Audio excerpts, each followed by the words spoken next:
T, 28, was always a bit absent-minded.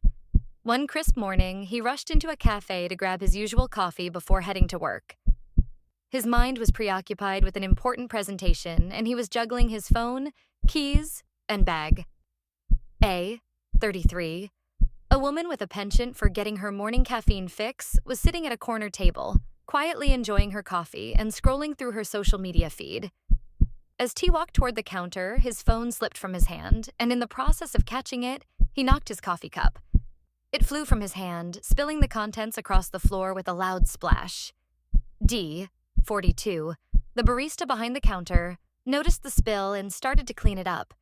But in doing so, a nearby cup of hot tea, placed precariously on a counter by another customer, tipped over. The tea splashed directly onto A, who was sitting nearby, completely unaware of what had just happened. A cried out in pain as the scalding liquid burned her legs. In her shock, she tried to stand up, but her foot caught on the spilled coffee, sending her crashing into a nearby table. She fell hard onto the ground, and everything went still. T, horrified, rushed over to her, desperately trying to help. "I'm so sorry," he stammered. "Are you okay?" A didn't respond. Her breathing became shallow and her face turned pale.